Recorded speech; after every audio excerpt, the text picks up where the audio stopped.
Well, welcome you guys. This is the Underbelly talk. We picked 4 artists for this talk. One of the reasons that we chose them is they all come from different backgrounds. It's some of the most interesting work in the show, and they're all very delightful, so we wanted to bring them in for a conversation. I want to introduce to you, we have Autumn Bree, we have Devin Chicas, Edgar Takoyaki, and Kyoosang Choi. So they'll be joining us today. I wanted to first start with Autumn. I've worked with Autumn before. We had a juried show a few years back, and she entered with some fairly interesting pieces. We had, I almost had like a troll type face and this sort of white body, I guess you could go with it. They kind of resembled a Russian stacking dolls, and they, sort of downward, but they were big, really, really big. And they were just such a hit. We had them in the front of the gallery, and it was really so impressive and so fun.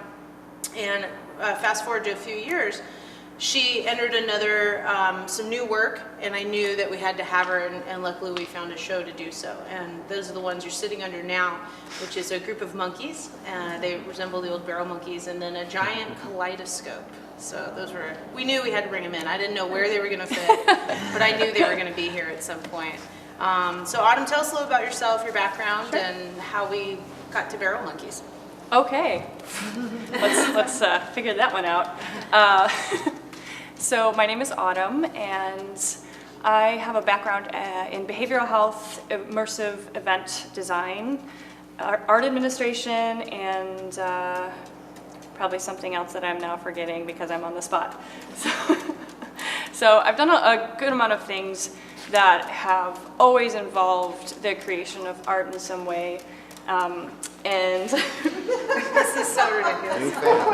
Can you grab her, please? She growled at me earlier. Thank you. Sorry, go ahead. No worries. That's perfect. Yeah, so I was really interested early on in life in trying to understand how the heck to communicate with people and just navigate social environments in general. I had a lot of anxiety growing up, and my family was really interesting. And so my sister actually got me into the field of behavioral health, so that kind of magnified my focus on just, I think, the intricacies of social interactions and what really drives us to keep going, essentially. And it's just, how do we navigate these environments with these desires to gain and connect, and just to try to understand, really. And so art became kind of a pursuit of that for me, as well as a way to express the confusion and frustration and fear and excitement that I have internally. So kind of taking myself and just my experiences with other people and just kind of creating the exterior of the interior emotions and all of that. I originally went to school for anthropology, and that was pretty short-lived. It was not the right time for me to go to school. I was a mess. So I got into an arts university later on. A friend was like, hey, why the heck aren't you studying this as a career path? And it's something I've just always done. I always liked telling stories visually. Like starting from clay creatures with this whole backstory, like these aliens that lived underneath the sink in an Easter basket when I was 3. So it's just something I've always done, and I realized later on, and with the help of friends and schooling, that what I really wanted to talk about in the conversations. And I kind of always had a style, I think, but it just kind of is all, I think, more focused now, for sure. So these particular pieces, I love toys. I mean, don't we all, right?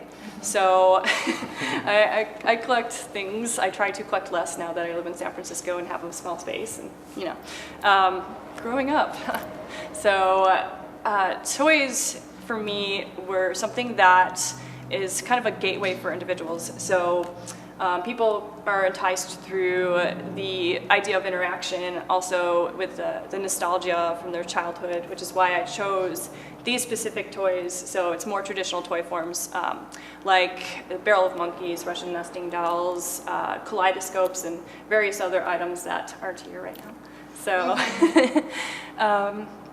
yeah, and then I kind of paired what I wanted to say with the function of the pieces and the history of the pieces. And then so I just married the form with the function and the concept. And dysfunction, which is based off of group dynamics, and that's the Barrel of Monkeys-esque piece. Mm-hmm. So that was inspired by a job I had where everybody was butting heads, and any other answer outside of what the leader chose to be correct was false, and people were actually ridiculed. And I was really perplexed by this sort of structure because people were so afraid to say anything or to contribute in any positive or contrary way that it was just bound for failure. So I started reading a bit, like taking back to anthropology and like my social work and all of that. So I started to read a bit about group theory, and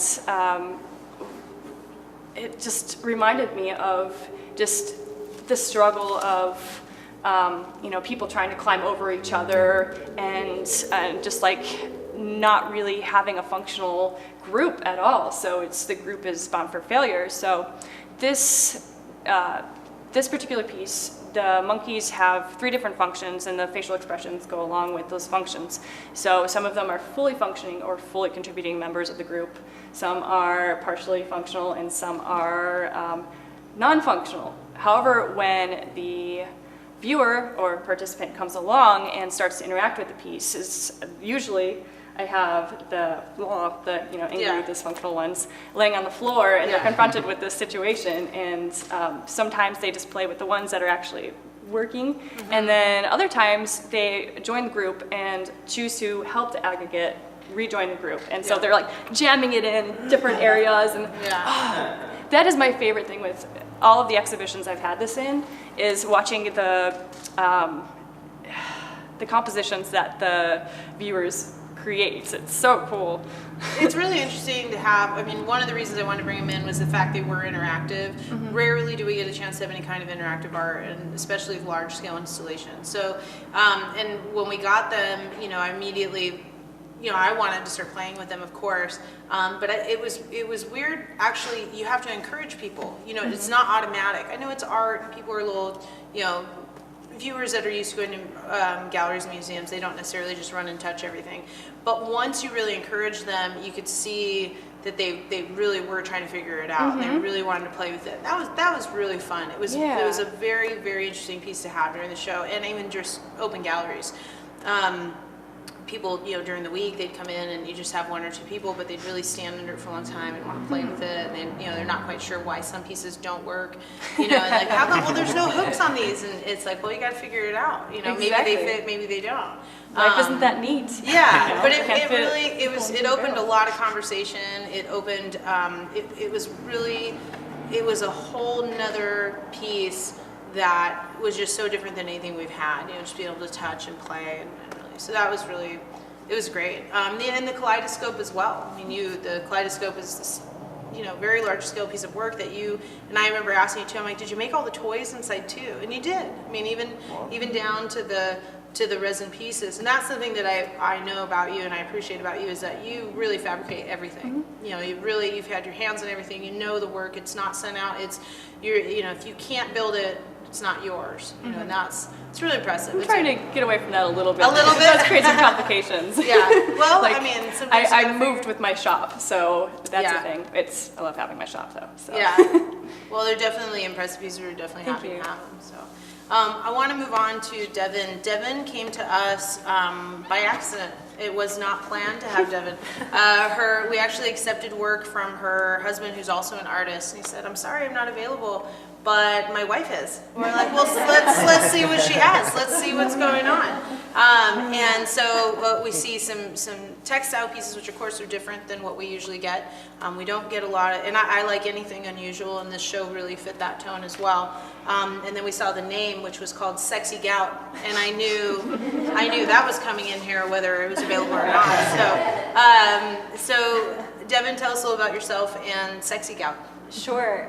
So I grew up in Los Angeles in a very sort of tight-knit community close to downtown LA, where I spent most of my years there, and then moved to West LA. Went to undergraduate at the Maryland Institute College of Art, and then after that I went and pursued my graduate studies at Cranbrook, and then because I had met James at MICA, we decided that he also wanted to get his MFA, and we moved back to Los Angeles. And Sexy Gout is actually, I've always been really interested in culture, in particular my own cultural upbringing. I'm first generation Salvadoran American, and our community is very tight-knit. And Sexy Gout, I've always been really obsessed with deformities, all kinds of like physical abnormalities have always interested me. I think because as a child, we had a lot of elderly people living with us, as tends to be the case because our culture does tie in. It's all ages live in the same household. So things like gout and occasionally losing a finger or toe to diabetes, or taking care of someone who you have to feed through a tube, through their belly. These are all things I grew up as like a part of a normal part of life. And as I started to get older and started to kind of explore, I always was interested in making things out of materials that are tied to craft. And in particular, I've always been very obsessed with this idea that a material can really be elevated to resemble something else through transformation. And that kind of ties into sort of the body to me. And so I made the piece because one of my elderly aunts, she has had gout, maybe most of her life, but it's only now gotten to the point where it's very obvious, and she's always had to wear these like compression stockings. And that idea of like compressing something to fit into your shoes, and just like having your life be that normal, like I'm compressing this every morning, I'm going on with my day, and how people are so wonderful and how that's not even like an issue. Mm-hmm. And so I wanted to bring some of those themes, like that kind of feeling of knowing that there might be something wrong, but we don't really pay that much attention to it. Like we may see people walking down the street. We may even ignore it on purpose. Exactly, we may ignore it on purpose, thinking that maybe we don't want to make anyone uncomfortable. And so I kind of bring some of those things. A lot of the work I do, of course, is of personal nature, and they all mean different things to me. But that one in particular, I was thinking a lot about what we think is sexy.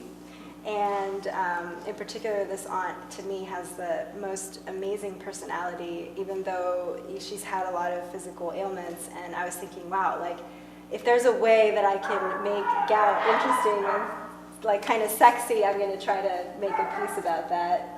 And that's kind of where Sexy Gout sort of emerged to me as this sort of weird, but also we can make it fascinating. We can really see it for what it is, which is like form, really a form emerging out of someone else's body, and how beautiful it is. And somehow we try to kind of like mask it and hide it and compress it, but I don't know. I've always been really fascinated by that. For us, it was just sort of the shock of the piece that really, for me, I like anything that makes me feel uncomfortable. I'm immediately drawn to. Right. It challenges the notion of anything. I of course I love things that are clean and perfect and they're meant to be that way. But I'm also uniquely attracted to anything that's just could be potentially off-putting. Right.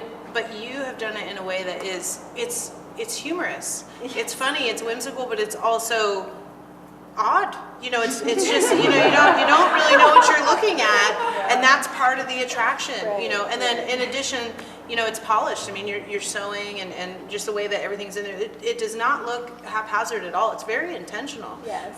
And that's something that is obviously a testament to you being, at your level as an artist. And but it was something we knew would not only fit, but it was so great to have it come sort of by accident, Right. So. Did you teach yourself to sew, or was it something? Well, so it's kind of interesting. When I was growing up, I had nannies, different nannies, and one of my nannies, she actually was a seamstress, but she was a stay-at-home mom, and I happened to pick up a lot of the love for craft through all these various nannies that I had, and I learned how to sew because she would teach me sort of how to sew, and we would do she taught me how to knit, crochet, right. all these things, and I remember thinking that she had this talent for making the stitches look almost like they were sewn by machine, and that kind of obsession. I try not to do anything with my sewing machine. I do it all by hand because of that idea that you can. Something about actually hand stitching something reminds me of seeing my grandmother sewing socks, the holes in a sock, and that same feeling is what I really want to bring into the piece of that handmade feeling of seeing people mending clothes or. It definitely has an appeal to it. It has it has an organic quality that I don't think, even if you're not sure what you're looking at, you understand that the piece has a little bit of sentiment to it, on some level. So, yeah, it was a good piece. We're definitely happy to have it. Thank you. I want to talk to Kyoosang now. Kyoosang has a very interesting background. I mean, you've literally traveled the world, as a young person that you are. You've seen a lot. Kyoosang, we actually had an early entry from him. I want to say that you submitted to the gallery almost at the beginning of 2017, maybe even spring. Yeah. It was really early. And it caught both Cameron and I's eye right away. It was these brilliantly colored, very geometric pieces, really intricate. It's all illustration and reminded me of, kind of, in a way, Saturday morning cartoons, just so much going on. But we couldn't find a fit for it. And we were looking through our shows and our schedule, and it was just something that no matter where we wanted to put them, they just somehow didn't fit the flow. But of course we wanted to have you still, and so we sort of put you on the back burner just for a minute. And then as the year started closing, we're thinking to ourselves, we still got to get this guy in here. We love his work, So we said, well, what else does he have? And wow, I mean, we jumped on his website, and it was just, it's layers and layers and pages of some of the most intricate illustration and beautifully done work. So he was kind enough to let us just sort of pick and choose. We would like A, B, and C, and so we got all of those. He did the study of forms. He has the pieces that are directly behind me here on the wall with the skull and the hand, and they're all really intricate pen and ink things. So tell us about yourself and how you got into it. I know you do a lot of sort of human form, and you're really into that. But tell us a little about yourself and how you got here. So hi, I'm Kyoosang Choi, and I have a lot of different background in myself. I grew up in South Korea, went to high school in Canada, and actually my parents wanted to be a doctor, so I studied doctor for half a year, and that's how I got sick of studying and living for somebody else, and I decided I should draw. And even if my parents wanted me to be a doctor, he and she let me travel around the world since I was young. They always told me seeing is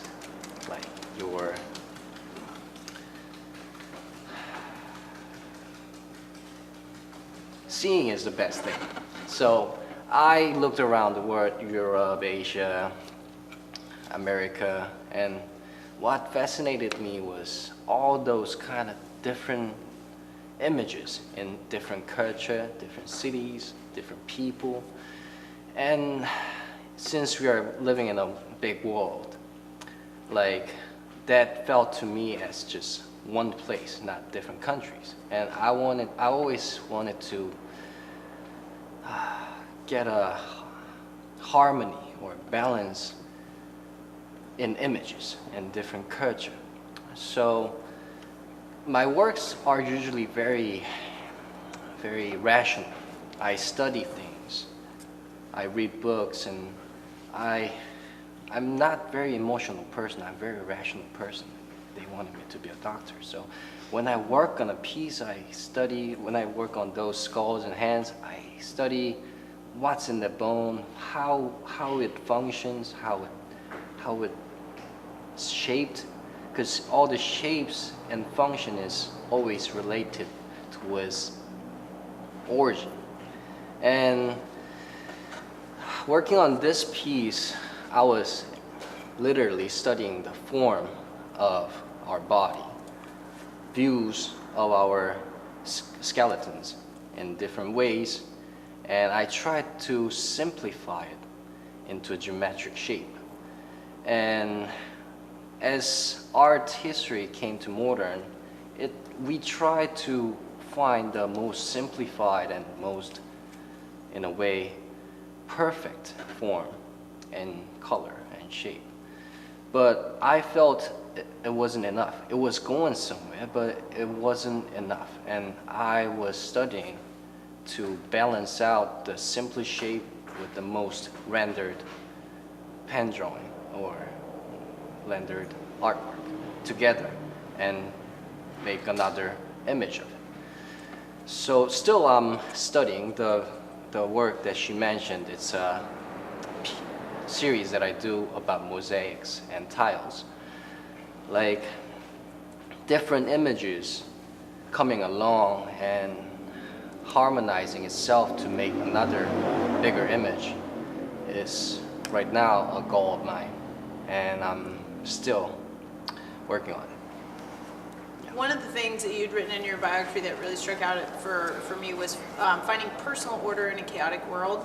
And that's something that was definitely translated well through your art because everything is so perfect. I mean, it's so perfect. It could be realistic, but it's obviously not because you're adding other elements into it. But so it does feel like this is a personal expression in a way, but it's so uniform and so perfect and so it is orderly, for lack of a better word. So I think that was something that with these pieces, the ones that we had chosen for the show, we specifically chose them for this show because they had a dark sort of tone to them, and that's what we wanted was this, this place from not necessarily a purely dark inspiration, but just sort of something a little off, And yours really illustrated that in a way. It was like almost a perfect illustration. But yeah, they were great pieces. We were definitely lucky to include them. So. When I heard the show was Underbelly, I thought, oh, this works, fits it perfectly. Yeah. I was very glad to be in it. Oh, good. We'll have you back for sure. Thank you. He's like, you're recording this. I have this down. I have it. So I want to move, last but of course not least, Edgar Takoyaki. Edgar is one of the artists that I represent. We've worked now together for a few years. And I am lucky enough that I get to just call upon Edgar and say, this is the show that I'm including you in, so I need some new pieces.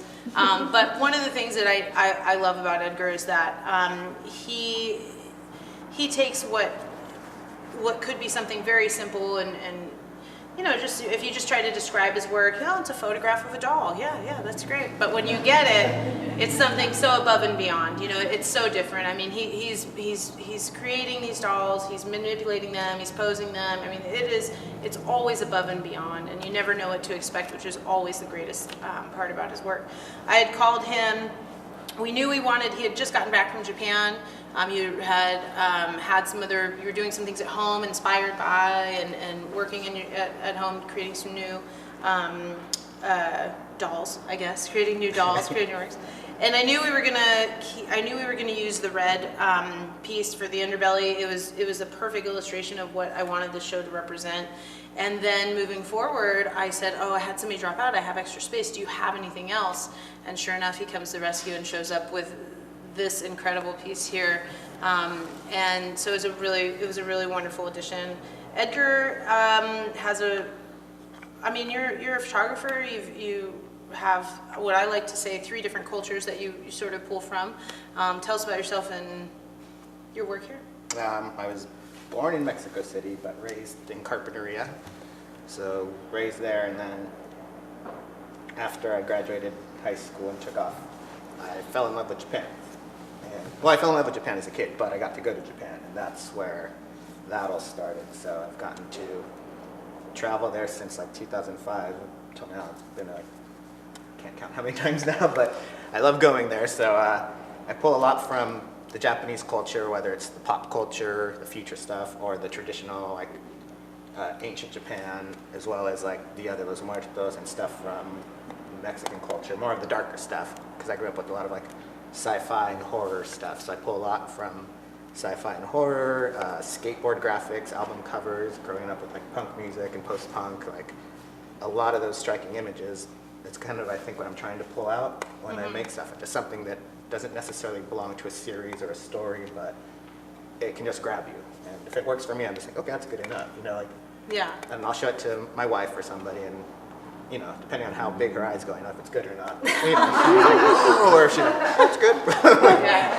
But you know, it's just for me, it's more of just a striking visual and something that I would like to see somewhere. If I saw that on an album cover, or if I saw it, that's what makes me approach the work. So a lot of times I don't know what I'm going for. I'll try things, and it might not work in this rendition, but then later on I'll be trying a different photo shoot and be like, oh, what about that idea? Mix it with this. And then that works out. Yeah, you're really experimental, though. I mean, it's you know, I think that's one of the things I appreciate about you is you are really a risk taker. You if something doesn't work, it's at least you tried, you know, and you'll really go the extra mile, whether it's layering images, whether I mean, in this particular case, you're building your own dolls. Well, like that one, yeah, I got the mannequins that beauticians used to work for practicing their makeup and haircuts, and I got tired of like I would use it for practice for when I would use a live model. And sometimes those practice shots would look really cool, and I'm like, oh, God, like, I'll just use the model, like the dummy head. But then their eyes are so lifeless because they're just painted on. So I decided to carve out the eyes and take out the styrofoam that's in there. And then when I went to Japan, I bought these doll eyes. You can buy eyes like different sizes, different doll heads. So I just buy different parts, come back with bags of eyeballs. So I just like jammed a couple of them in there, and it looked really creepy because it wasn't quite right, but it does make you go, wait, what is that? And just gave it like a little sci-fi textured painting and stuff, and just, you know, kept going with it, and it works. Like, I feel bad for my wife because she has to come home and find crap like this. Like, I just hear screams from random parts of the house. Like, I had 2 mushrooms that I took the stems out of and put the fake eyes into them, and I was gonna let them dry out and see how that looked, and I forgot to tell her they were in the microwave. She goes to make dinner and just screams her head off. So I was like, so she puts up with a lot, but Yeah. but it's fun, you know, you experiment. Some stuff works, some part doesn't. So. It really, I mean, I'm obviously, I mean, I love what you do, and I know you personally, so I feel like I get a little bit more out of it, but I mean, everything that you give me, everything, I like there was helmets that just have blood spatter on it, you know, there's the Barbie doll, the head's underwater, it's really, I mean, it sounds so outlandish, but really what comes out of it is just this beautiful, striking image. At the end of the day, it's a, you know, you're able to take all those crazy elements and put them into a nice, tight, just beautiful presentation, you know, and that's something that is, I think we're lucky that we get to, you know, work with you on a regular basis. On this piece, though, what was that piece? How did you get to that? That piece, it took a while. At first it was just going to be like like those old 50s sci-fi movies where it's like the head's been cut off and it's in a lab and it's being like kept alive. And I was like, oh, what if I have a robot that I had made. It's like a life-size robot. So I was going to have it kind of making, it's a robot making a human, but as a robot. So it's just trying to create life on its own. So it's like peeling the face off because it's a damaged robot. So I just stuck like wires into the, you know, I carved out the back of the head of a mannequin, like sliced the face off so it looks like it's, you know, got a piece going, stuck wires in there. And I have a lighting thing in my garage where I just like have a big glass shower door that I coated with like cement and salt and cobwebs and dirt. And then when you light that a certain way, it looks really cool like background. So like you can see it in there as well. But I just put that back there and lit it up and kind of went for like that whole sci-fi like B-movie, but then it kind of starts working better. It's like when you add more to it, it goes from like a gaggy kind of thing to okay, And usually that's how it starts. When you did that image, is that one of your layering images where you take This one? Yeah. No. So you actually put that doll head right in front of the other one, and then you just took it Yeah, from an angle. there's actually, you can't see it because it's out of frame, but there's the robot's hand holding that face, Oh. peeling it off. So it's like the mat's covering it, but there's like a robot hand that's holding it, and it's like either peeling it off or putting it on, but however you want to see it. Got it. But yeah, so I was doing that, and I have that suspended, like the robot's head suspended in my garage. Like I had to build this like wooden rig to keep the tubes and everything, because there's a bunch of crap. My wife's Yeah. like, I have a kiddie pool that I use for water reflections. I have like an inflatable kiddie pool in there filled with water, and she just goes in there and goes, whatever. Yeah. But yeah, for like those, I don't do any of the layering. I try to do like the layering that I do. I also like to put them on with film cameras, like do a double exposure so Yeah. that you get that layer. And like what's cool about that is you get one chance, it works or it doesn't. Yeah. And when it does work, it's really rewarding. Well, and film has that real tangible quality to it that you just can't, it really, I love any kind of digital work as well, but there's just something about that film that a lot of times it just has that quality that, like you said, you can use it once and then, or you don't. I like the challenge. Yeah, it is. It is a challenge. Because like with you can do double exposures with the computer in Photoshop, but you're seeing everything, you line it up, you make it look perfect, and it's okay. But when you do it you just visualize it in a camera on a 35 millimeter like medium format, and then you get it, and it comes out the way you want it, even better. You're like, Right. oh wow, like that. To me, is more rewarding, and it's more expensive too, because if you blow it, Yeah. that's you have to pay for developing the film, and you just throw that away. And you just got back, I know, from Japan not too long ago.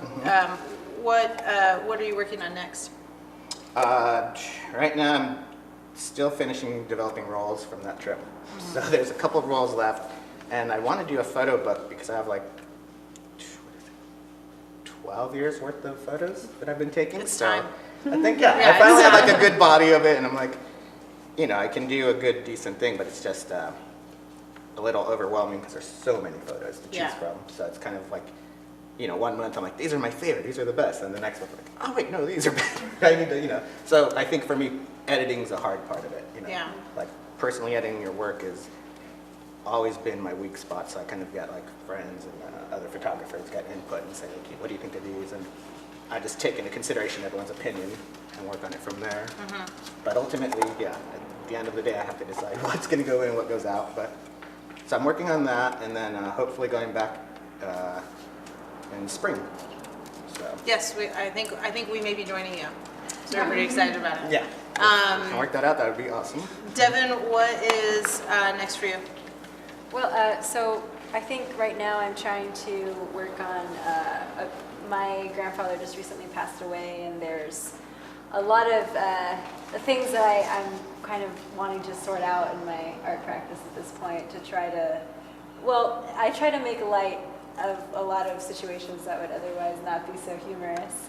But a lot of it has made me really think about, like, kind of introspectively about body, and also just about just how fleeting our experiences are here. So that's probably, I'm working on another body of work that's going to be a little bit more, probably having to do a lot more with body than some of my previous work. Just because I think I really want to dive a little bit deeper into that pool. Yeah. Yeah. Well, you have, one of the things you really play with is gender, and then, and actually, I was reading on yours too, how one of the things, in fact, I wrote it down, it was the confronting the Latin American male gaze.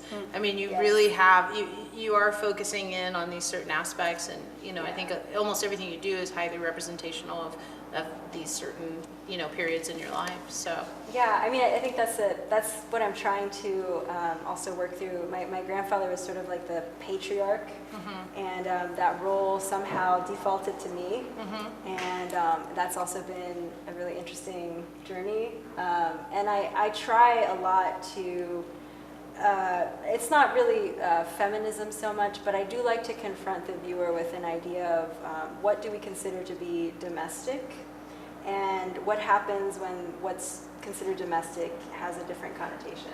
And I really like to flirt with that line And one of the things I always think about in my practice is kind of similar to what you said, is that if my family has a very bad response, usually I'm doing something good. Yeah, that's always a good measure. Yeah, I just recently had these sexy gout on the table before I brought it, and my grandmother was walking by, and she was like, "What is this? What am I looking at?" And usually when I do things like that, you know, most of the time my family usually knows like something. I'm trying to work through some deeper thoughts about sort of our place, and certainly right now with a lot of things happening in the media and also in politics. It has made me really think about a lot of issues that I probably would have kind of tabled for another time, but now it feels like the right moment. Yeah. Yeah. Good. Good. I can't wait. I can't wait to see. Yeah. So your husband will have to send that to us. Kyoosang, what about you? What's next? As I said, I'm planning to work on my mosaic series more. I want to experiment more things, and not as painting, I also do a lot of street art or mural painting, so I'm planning to do murals and with paste posters. And Yeah, I think you're the only one that actually has an AKA here. You have an alias. Q? Monk. Monk? Yes. Okay. Wasn't sure because you stylize it, so I'm not sure if I'm supposed to say that or so Monk. And so yeah, and as a street artist, I mean, you have a lot of experience working really large scale and. Yeah, I love working large scale. I met a graffiti artist. I lived with him for 4 or 5 years when I was back in New York. And he taught me how to do graffiti and how beautiful it is to go out there and paint a wall. And not only the work itself, the process, the difference of process in graffiti and street art is that people watches you working on it. So there was like art usually is like exhibited as a perfect piece on a gallery, but graffiti is more interactive with people watching you, coming by, taking photos, asking questions. So it was a fun experience, and I wanted to move forward. Like a lot of graffiti artists nowadays, it got better, but like 5 years ago, still it was usually just letterings and gangster culture. But now a lot of artists are coming out to mural and actually making beautiful artworks on buildings. And it's a big journey for goal for me to be a part of. And as an illustrator, I'm also planning to work on 1001 Nights. It's an Arabian long story, and I'm planning to do 101 illustration for it. It's a beautiful, beautiful story, which is very odd to our culture for now, but it was totally original for them.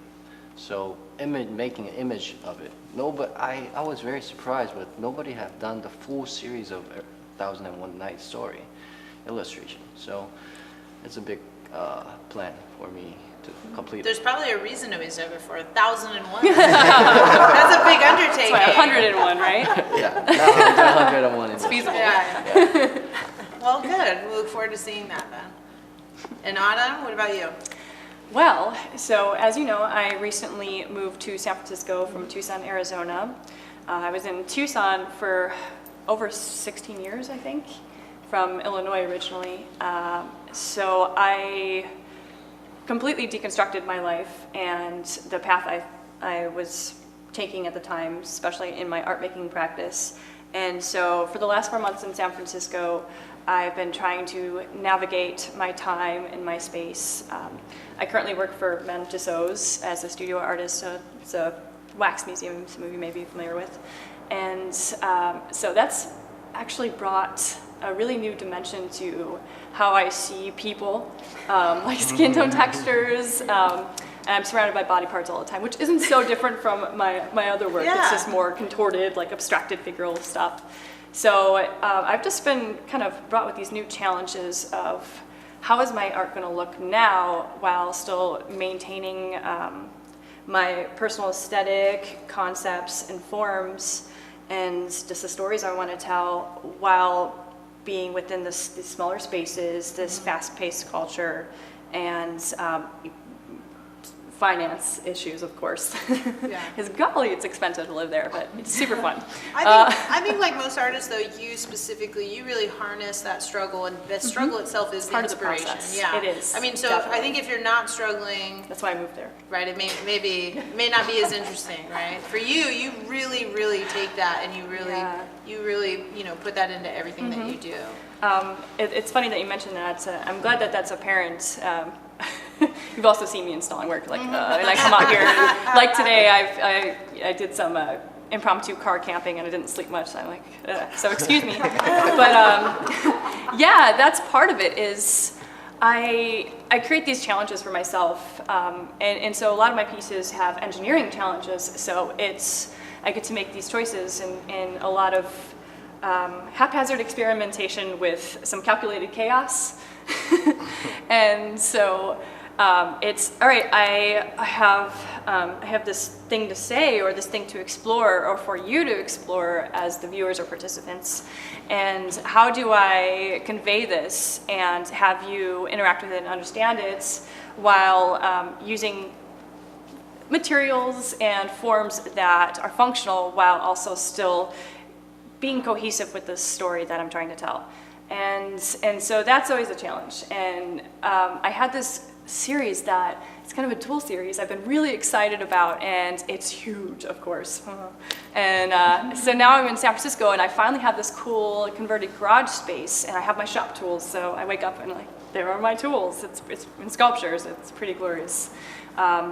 So then now I'm like, oh great, how am I going to actually purchase the materials? So I backed myself into a corner, but I did this on purpose, and you know, this is the problem I'm creating for myself to find a creative solution for, right? So It's your process. it is. I was too comfortable in Tucson. That was the biggest reason I moved. As you guys know, we're probably our most creative in a liminal state. So when we become uncomfortable, challenged, that's when these really interesting results just start to pour out.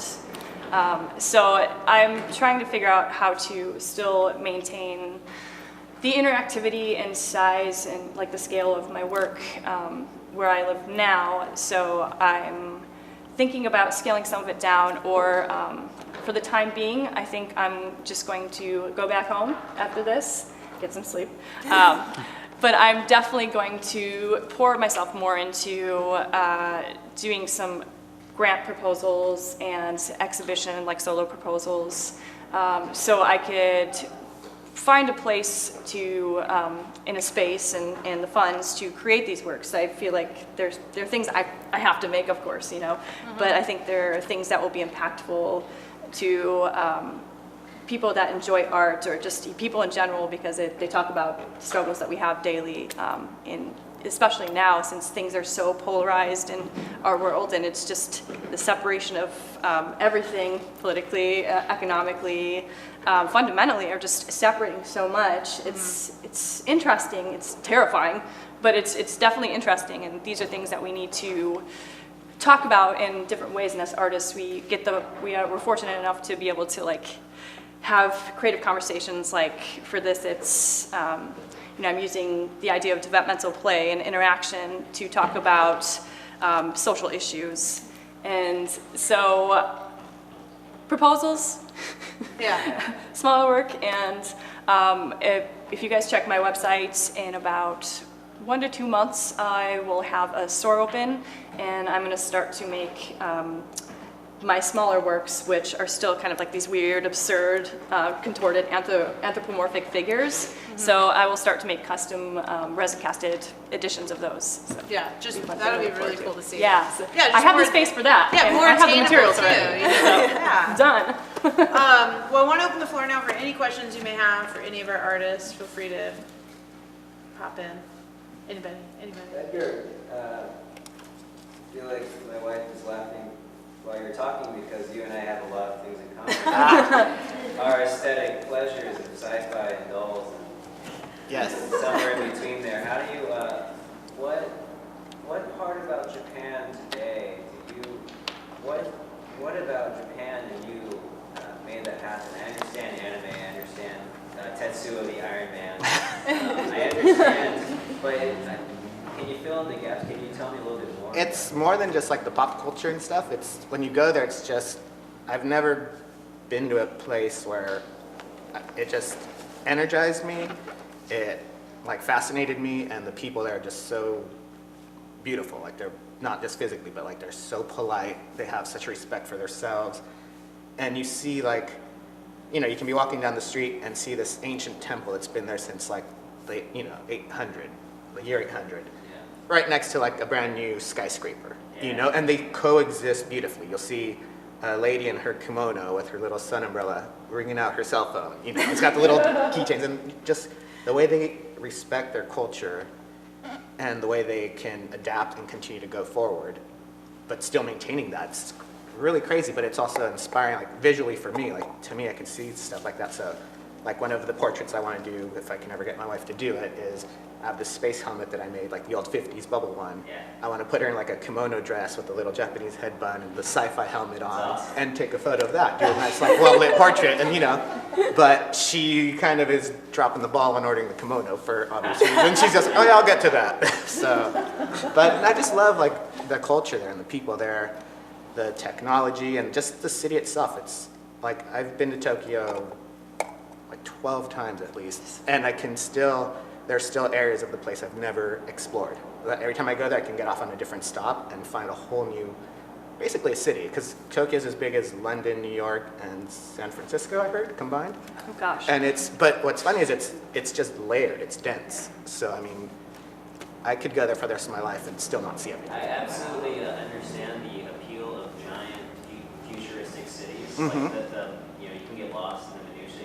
It's infinitely scalable. And a lot of sci-fi movies, like even in that moment where they show Coruscant in Star Trek, that is like, when I was a child, I thought that was the most thrilling thing, or the fifth element of the Right. endless city, the cloud city. Blade Runner, yeah. That is, and I really, I've never been to Tokyo, but I look at Google Earth a lot, Yeah. and I just went to Tokyo for the first time. I realized I had never flown over Tokyo. I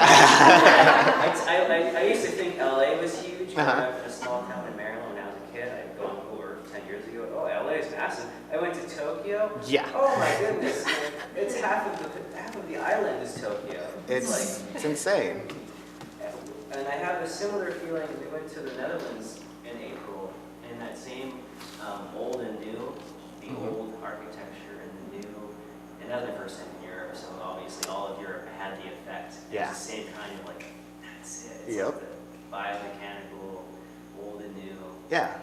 It's like also like, if you go outside of Tokyo and you go to like, say, north of Kyoto, there's a little town called Nara, and it's beautiful. Like, you know what I'm talking about. They have Toji Temple, and it's like the second largest wooden structure on Earth that was made like thousands of years ago. And when you go there, you're outside of the city, you're outside of that whole future thing, but you're still like amazed at how technically advanced they were back then. To be able to make that out of wood, they don't use nails, everything just fits into place. It's insane. So like to get to experience both that in one trip, to see something that's thousands of years old and the most modern advanced thing that there is now, you're just like, for me, I can't ask for more. My wife loves all the old stuff. We stay in like old ryokans and stuff and out in the country.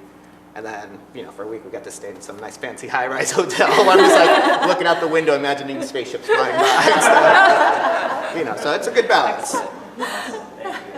Thank you. Anybody else? Yeah. Can you do something for me? Can you say this? Me? This? Yeah, I want you to say this.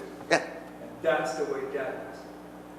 And that's the way that That's the way that is. What's that from? Like, I'm sitting here looking at you, and you write so much of Robert Blake when he was doing Beretta. The parakeet. I like how we're just taking requests now. Like, we're just like, You are not the first person to say that. I went to That a is friend's hilarious. wedding, and I went to we were all drunk, and we crashed the parents' party, and so it was all the older people. I walk into the room, and right away someone's all, "Hey, Beretta!" So yeah, I've heard that one. Thank you, though. that's hilarious. Any other non-Beretta related? I'm just kidding. I'm curious to hear from maybe one or all of you, I don't know, but how do you go about appealing to a gallery to submit your work? Do you seek out a gallery, or do people seek you out? Do you make artwork, especially just for a specific gallery, for a specific purpose? So I can spearhead this for you if you want, and then we can go. So as far as the gallery side is concerned, every gallery is run differently. We like to keep an open call. It's just a general open call. The type of work that we show here specifically, I try to keep it as new as possible. I want to have everything that's happening now, or possibly, like in Edgar's case, hadn't even happened yet. He had just taken that picture today, or not today, but the day that I asked for it. So I like to keep it on top of the latest and greatest art as possible. That's my own personal style and how I like to run the gallery.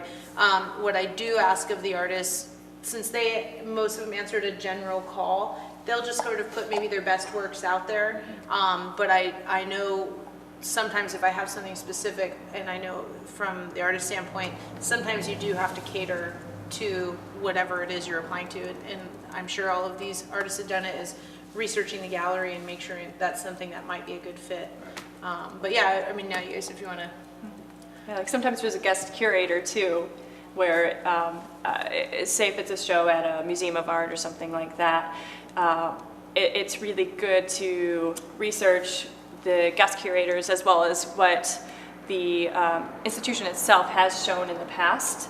And then sometimes there's a theme, sometimes it's just a general exhibition. And so when you become informed on that, you can see, first of all, do I fit into this? Sometimes it's such a good opportunity where you're like, I don't think I fit into this, but I'm going to give it a go anyways. And you never know. So, but other times I personally will look through and if I see like a Underbelly or something like that, that stands out, or it's like specifically figurative sculpture, abstracted stuff, things that are comedic in some way, yet also kind of dark and creepy. My favorite, yes. I think that's all of us because, of course, this show, but it's just like, yes, that's a thing that I may want to apply to if it's a gallery or an institution that I really value the work that they've done, what they're about, the work that they show. I want to be included in that group. So it's a lot of looking through. There's a lot of factors. Yeah, so. and then if you do have a relationship with a gallery or museum, or even a vendor, depending on what you're showing or selling, they start to know you and your work, and like how she grabbed his work. So it's just something that they'll reach out to you. So are you an artist? Are you trying to? Okay. Well, I started out doing fine art as a child and through high school and college, and then I realized I'd make more money if I did commercial art, so I've been a graphic artist for about 20 years. And I do photography, and I do all kinds of stuff. So you've created the space for yourself to now begin exploring the fine art again through what you've learned. And Sometimes in order to get a show, you just need your husband to show off your work. Yeah, there you go. I mean, you never know. I mean, so true. Not all of us can be so lucky. That's right. Sometimes it just happens. It's definitely a culmination of things in order for a show to come together.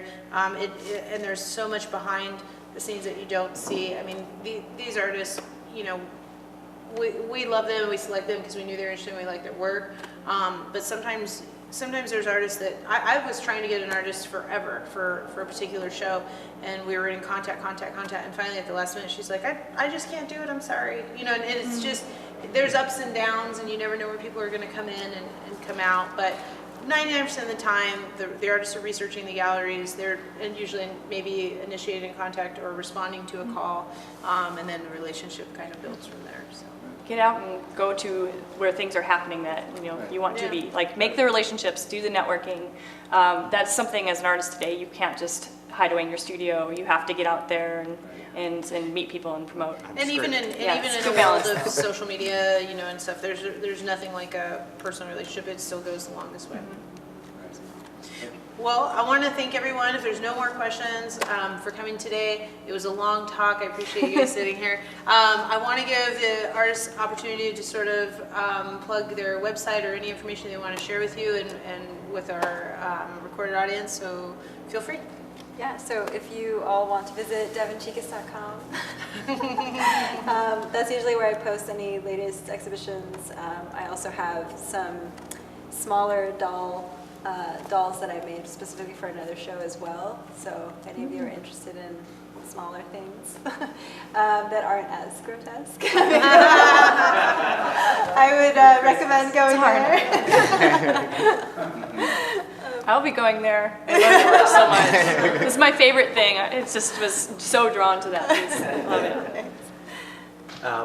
My website's etakoyaki.com, and I just start, that's like where I have Japan stuff, the travel stuff, as well as the things you see here.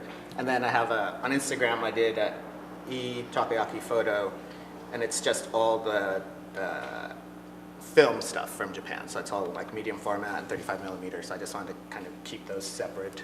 So those are those. Great. Yeah, so my website is autumnbreeart.com. My Instagram is the same, autumnbreeart. There's a link through my website.